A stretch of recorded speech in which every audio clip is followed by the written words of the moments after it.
Na szép jó estét mindenkinek, itt is lennék akkor azzal a beígért fiszces build-el. Mit kéne tudni erről a fegyverről? Kezdésnek leginkább az, hogy nekem elég hamar a szívemhez nőtt, viszonylag rövid játékidő után. Konkrétan most ott tartok, hogy a kedvenc fegyverem a játékba. És annak ellenére, hogy egyetértek azzal, akik azt mondják, hogy OP és hogy rengeteg támogatást kapott, ez főleg akkor igaz, hogyha például a Hatchetset is megtekintjük mellette, ami eléggé kevés támogatást kapott, még úgy is, hogy rengeteg skillt buffoltak a legutóbbi patchbe. Egy kicsit elkalandoztam.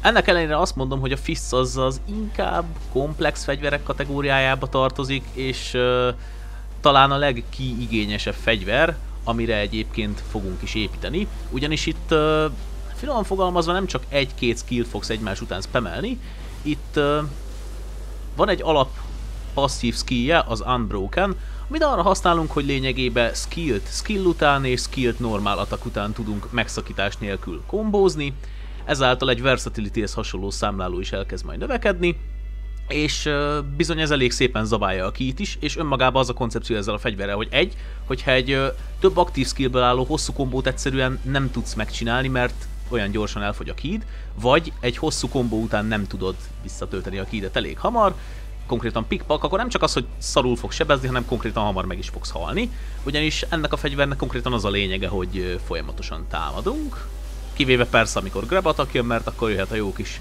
yokai ability-s mentés. A demo klippekben lehetett látni pár esetet, amikor kritikálba játszok.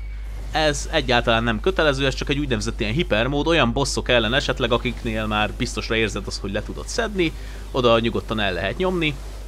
Nyilván a többi buffal együttesen hozzájárul ahhoz, hogy a lehető leggyorsabb kill időt tudjuk produkálni, de az esetek többségében overkill szokott lenni. Na lássuk. Mielőtt még belemennénk a statokba, meg minden ilyesmi, előtte akkor vizsgáljuk meg, hogy mi is ez az Unbroken. Ugye ez egy alap passzív skill a Fistnél, ami lehetővé teszi, hogy aktív skillt aktív skill után, vagy aktív skillt normál attack után be tudjunk csatlakoztatni, hogyha az ellenfél is éppen lát minket, akkor történik egy vörös villanás, és az úgynevezett Unbroken számlálunk megnő egyel, ami a Versatilityhez hasonlóan egy kis sebzés növekedést ad. Tehát, hogyha harc közben ilyen vörös villanásokat láttok, és láttok egy plusz számlálót a Versatility mellett, akkor jók vagytok. Set bónuszok. Teljes Takamina kata, és mellé Susanoo a Versatility-ig. A Takamina kata az konkrétan Dream of the Neon fölváltja a Grace of Amaterasu-t, mint a legjobban hasznosítható template build, amiköré konkrétan mindent lehet építeni, tök alap statokat ad, gyorsabb ki visszatöltődés, kevesebbet sebződünk, kevesebb kit használnak a támadásaink, és alap melee és aktív skill damage-et, tehát konkrétan semmit nem kell csinálnunk, és kapunk 32% sebzést. Nyilván az aktív skillbe bele fog számítani mind a kettő, az aktív skill viszont a normál támadásokban nem. Susanoo mellé vannak más megvalósítások is, Wargaming például Izanagi's Grace-szel oldotta meg, Fighting Cowboy annó pedig Magatsuhi's Grace-szel, ugye teljesen a Purity vagy a Corruption irányba el lehet menni, mind a kettő nagyobbat sebez, mint az én megvalósításom, azonban sokkal nagyobb macerával jár. Ugye az Izanagi's verziónál az kell, hogy akkor vagy boss fight előtt eldobsz 3 darab Yokai Waterpotot, vagy Tatarimokke Spirittel lősz egyet, átszaladsz mind a 3 Yokai Realmen, és akkor kapod meg azt a Cleansing Prayer stacket, ami összeadódva az Izanagiból járó Melee vs Purified Enemy 30%-kal, úgy ténylegesen majdnem a kétszeresét veri erre a szetre, de, mint mondtam, sok a macera vele, itt pedig semmit nem kell csinálnunk. A Magatsuhi's verzió ugyanez, hogyha a fegyver nincsen awakened állapotban, nem fogod megkapni ezt a 20% bónuszt, plusz az okosok még azt mondják, hogy ha a fegyver awakened állapotban van, akkor az úgy olyan 30% körüli bónuszt ad, még én azt nem teszteltem le.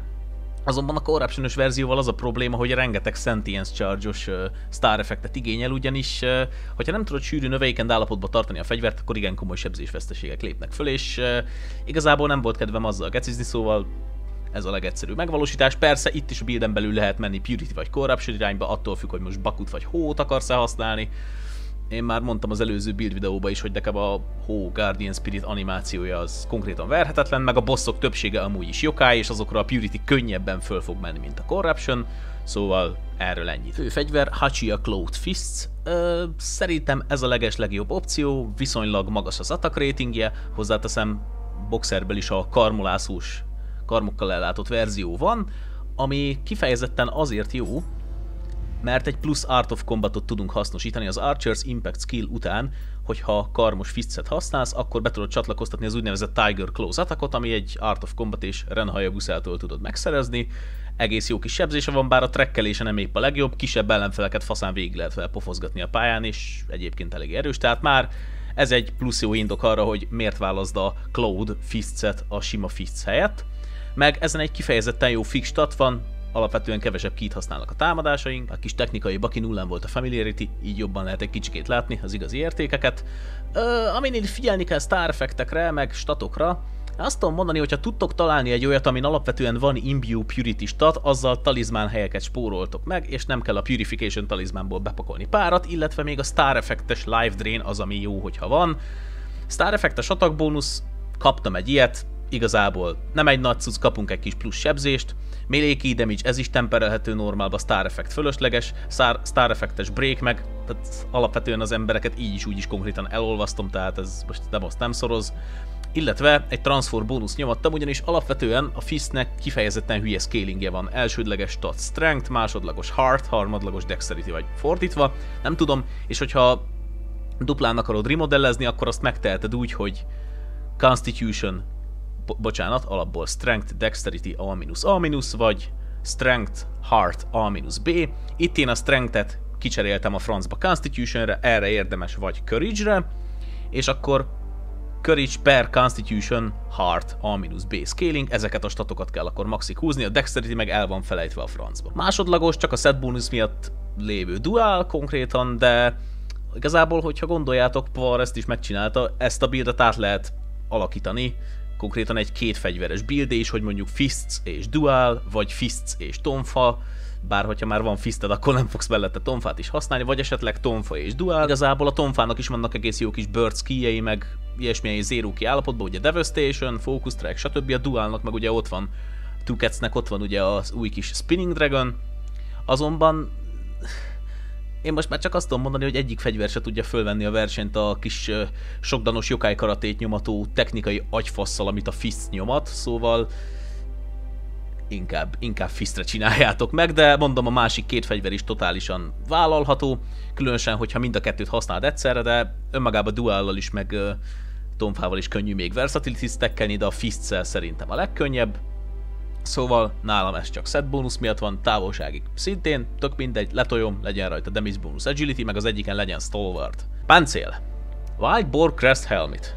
Ez a stat fontos rajta, ezt már említettem korábban. A Honda Clannal összerakva, ahonnan egyébként még kapunk plusz 7% aktív skill damage-et, ez a Damage Taken Halved Unscathed stat meglépi a 100%-ot, azaz fixen, felezve fogod kapni a sebzést full HP-n. A full HP-t pedig fogjuk tudni tartani a jó sok life drain miatt. Ami lényeges az armoron, hogy ahol tudsz, ott inkább heavy armort viseljél, a médiumban az egyetlen elfogadható a veterán, a Damage Taken mid attack stat miatt, de ahol tudsz, inkább viselj heavy-t. Nekem itt ez az egy, ez medium, de legalább reinforce-szal meg van erősítve, hogy sokkal nagyobb legyen a védelme is. Amilyen statokra figyelni kell az armoron. Sisakon, ha van egy Anima Charge mail attack, az kifejezetten jó, és mellette a szokásos Star Effectes aktív skill damage, aktív skill key damage-es páros, bár igazából mostanában már bőven elég az, hogyha aktív skill damage-ből van Star Effectesed, ugyanis az aktív skill key damage az most már egy temperelhető stat. Ezt érdemes eltenni. Mellette még flat attack mindenhol, meg Untouched on Mew Magic, ugyanis a Last Gambit pillen kívül nem igazán használunk semmiféle ninjutsu-t. Az egyiknek a kettő közül narancssárga örökölhető statnak kell lennie, ezt vagy úgy tudjátok megcsinálni, hogy Revenant trade-eltek Dream of the Strongon, vagy pedig farmoltok egy olyan scrollt, amin van Lucky Drop Transferable Effect. Esetleg ami még itt érdekes lehet, az melvérten a Max Equipment Weight, hogy minél kevesebb pontot kelljen nyomni staminába, illetve a Life Recovery Amrita Absorption. Kesztyűn pedig Melee Attack Key Consumption, hogy még kevesebb keyt használjanak a támadásaink. És körülbelül ennyi accessorik. A rákos része megint. Vagy Takemi Nakata, vagy Susanoo, és mind a kettőn az az ideális eset, hogyha van Melee vs. Zero Key és Purified, de úgy, hogy közben az egyiken legyen slot on Mew Magic hit, és vagy legyen Yasakani, vagy legyen rajta ez a stat. Látjátok, az nem tökéletes, itt csak egy 10%-os aktív skill damage-re futotta, tehát potenciálisan vesztek még 30% sebzés, de a klippekből nem az jött le, hogy emiatt nekem gondom lenne. A sloton Mio Magic Hit az kifejezetten fontos, iszonyatosan megkönnyíti a dolgunkat, nem kell slot talizmán nyomni, vagy már egy Impurity Transference-el föl fog menni, vagy Guardian Spirit talizmán, vagy Familiar, és annyi. Scroll of the Damned. Ez egy kifejezetten közönséges scroll, nagyon-nagyon sokan meg szokták osztani, biztosan meg fogjátok találni, vagy hogyha esetleg valakinek kell, én is oda tudom adni. 2 ultimate stat fix rajta. Magic, azt már mondtam, hogy miért. Courage-et is mondtam már, hogy miért az Excess buildback, még kevesebb kit fognak használni a támadásaink. Ez a 2 kötelező, és még mellé Ultimate Constitution. És még vagy a melee key damage páros, vagy aktív skillbe, vagy esetleg Counter Yokai Tactics és Path of the Ravenous. Mivel már közelítek az 1000 fókusz levelhez is, azaz már túlléptem az 500-at, most már szarok rá, hogy milyen mennyiségben jön az Amrita. Így úgy voltam vele, hogy használhatom ezt. Valahányszor Amritát nyelünk el, iszonyatosan töltődik vissza a HP, tehát még úgy is, hogy Raging Strike-ot használok a legdurvább DPS skillen, még úgy se feltétlenül tudok meghalni, bár vannak rá esetek. Egy a lényeg, hogy szinte minden tank és közepes tank buildbe ez egy kötelező stat. Ugye az az egyetlen hátrány, hogy kevesebb Amritát fogunk kapni, de mondom, max hint ez közel, ez engem már nem érdekel. Spiritek, dupla Pokémon. Másodlagos, Unova régióból származó tűz kezdő malacka, és Johto régióból származó legendás madárka Ho-Ho. Soulcore-ok, az előző buildből használt anima és anima bónusz Purified Enemies, Nups és Namahage, illetve itt most kirombolásra bevetettem az Ippon Sant, Gozuki-san helyett. Hát összességében mit mondjak erről? Mivel a Ho-nak elég nagy az attunement slotja, igazából tök mindegy, hogy ez 2-vel kevesebbet foglal, majdnem annyi key damage-et csinál, mint a Gozuki cserébe, sokkal gyorsabb az animációja, tehát amikor már nincs meg a lila keychiki a bossnak, akár még 2-t is be tudunk csapni belőle, mielőtt átváltan a Dark Realmbe.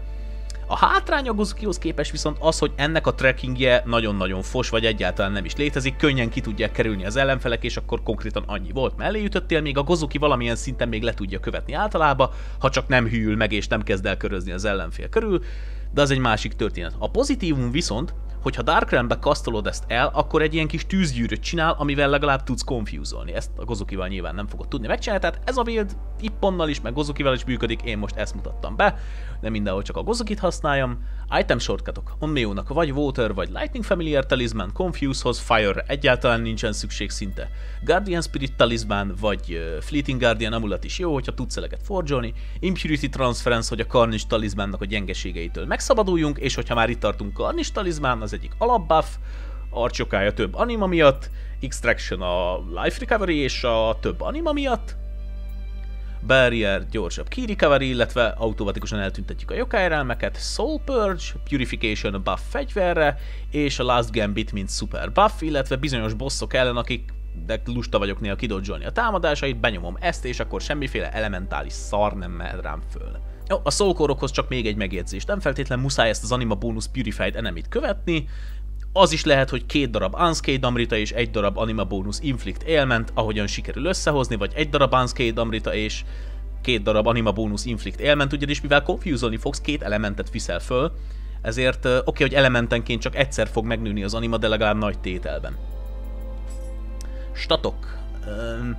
Mivel Constitution és Heartra van átpakolva a Fists, ezért ezt a kettőt húzzuk ki 200-ig, azonban az Ultimate Heart nem kell, csak az Ultimate Constitution, ezek legyenek az elsők. Courage 150-ig az Ultimate bónusz miatt, Magic szintén 150-ig, Staminából viszonylag kevés kellett, Strength, Skill meg Dexterity szinte egyáltalán nem. Arra kell figyelni esetleg, hogy a Ho-nak is meglegyenek a szükséges tatjai, hogy tudd az összes képességét használni, az összes passzív keyjét. Nálam még a Magicbe ment fölöslegesen 15 pont, még pluszba, már nem tudtam mire pakolni. De úgy összességében Toughnessbe is kifejezetten jól állunk, HP ügyileg is, ki-ügyileg is, elég tankosak vagyunk, még kritikálon is, annak ellenére, hogy ez nem egy critical build. Egy-két ütést túl tudunk élni, hogyha közben támadunk, meg ilyesmi. Skill elosztás. A nagyágyú. Beyond Infinity, ez a legjobb DPS skill a játékba. Jó hallottátok, az abban van egy kurva nagy ha. Ha tökéletesen tudod időzíteni az összes részét. Ez egy 5 kisebb ciklusból álló, rohadt hosszú kombó, az elejét fixen lassan kezded, nálam négyzeter egy kiosztással, és vannak bizonyos esetekben villanások, bizonyos időközönként, amelyekkor meg kell nyomnod újra az R1-et, és akkor föl fog gyorsulni az adott támadás. Tehát, hogyha nem tudod jól időzíteni, akkor nem lesz olyan jó a DPS-ed, konkrétan másfélszer olyan gyors leszel, hogyha tökéletesen tudod időzíteni, de nekem a teljes kombóra nem is igazán van szükségem, hogyha az első 2 kirívó esetekben az első 3 megy jól, az már úgy fasza. Minden egyes részletnek más az időzítése, szóval ezt ténylegesen nagyon be kell gyakorolni. Az első, mire elsőre tökéletesen tudtam csinálni, ráment egy, nem is tudom, valamelyik hajnalba egy fél óra gyakorlás, most pedig már úgy tudom nyomatni, hogy 3-szor egymás után tökéletesen, de valahogy elbaszom az elején ugyanúgy. Raging Strike-ot használok rajta, mert ha már Zero Key-ben van a boss, akkor már tök mindegy, onnantól kezdve kicsinálom. De igazából normál pályákon is ezt szoktam használni. Kicsit kockázatosabb, amikor meghalok, de ritka. Hogyha esetleg valaki nem akarja ezt, akkor behet helyette a Reckless Slice, vagy valami damage bónusz, valami stathoz kötött damage bónusz. Spinning Kick. Az egyik legjobb kisebzéses támadás, szóval Masterful Slice-ot pakoltam rá. Battering Ram kifejezetten emberek ellen jó. Erre is egy sebzés bónuszt raktam, illetve a Fists of Reckoningre is, bár ezt nem nagyon szoktam használni. Stomp. Ezt igazából, hogyha nem használsz Limitless-t, ugye a Saitama féle One Punch-ot, akkor erre nem igazán van szükséged. De Versatility stackhez jó, meg kombózáshoz is. Van, hogy pont ezzel viszem le az ellenfélnek a kijét, és utána mehet is az Izuna Drop. És hogyha már itt tartunk, normál grapple helyett Izuna Drop. Mystic Artnak az Unbowed, fölösleges itt a diet szerintem. Itt inkább csak az a lényeg, hogy minél kevesebb kit használjanak a támadásaid. Archer's Impact.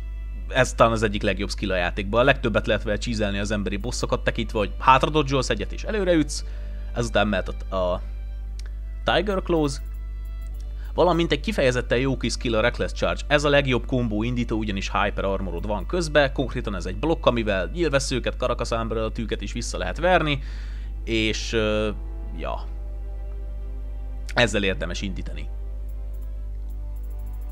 Meg még anima generálásra a Wolf Claw, esetleg a Kick Cycle-nek az Imperious Strike-ját, mert ez is egy elég jó anima generáló gyors skill, át lehetne rakni ide, igazából tök mindegy. A Reckless Charge után van még egy úgynevezett Dread Slayer skill, ez az összes kis ellenfél ellen kifejezetten jól szokott jönni, ugyanis fixen megkerülöm és hátba könyöklöm, elbánik mindennel, gyakorlatilag már egy Reckless Charge Dread Slayer kombó Gakival, Dwellerrel, meg mindenféle kis retek ellenfél, akit a talpad alá se kívánsz konkrétan, ha meg nem, akkor csinálsz utána egy Archer's Impactot, azt annyi. Különféle egyedi fisztes kombókat szerintem totálisan fölöslegesen mondanék, ugyanis nincs két játékos, aki ugyanúgy játszik, esetleg hogyha majd érdekel valakit, akkor az kérdezzen rá a komment szekcióba, és akkor majd leírom, és hogyha már itt tartunk, akkor azt hiszem, hogy elmondtam mindent. A következő az egy Tang build lesz, hasonló, mint az X-es Mad Spinner, még tovább tudom azt majd kiterjeszteni, ugye a Path of the Ravenous-szel és az Ultimate Constitution-nal, ami abból a buildből speciál hiányzott. Szóval azt valószínűleg hamar el fogom készíteni, ugyanis nincsen szükségem sok dologra. Konkrétan megcsinálom a tökéletes scrollt, aztán egy-két scrollba kifarmolom a tökéletes fegyvert, meg ilyesmi, és hamar meg lesz, nincsenek olyan hűden nagy igényei. Szóval én most ennyit szerettem volna, hogyha van valami kérdés úgy általánosságban Nioh-val kapcsolatban, ezzel a builddel kapcsolatban, vagy úgy bármi egyéb dolog, akkor ott a komment szekció Beyond Infinity-zzétek meg, aztán akkor majd a következő build videónál találkozunk. Sziasztok!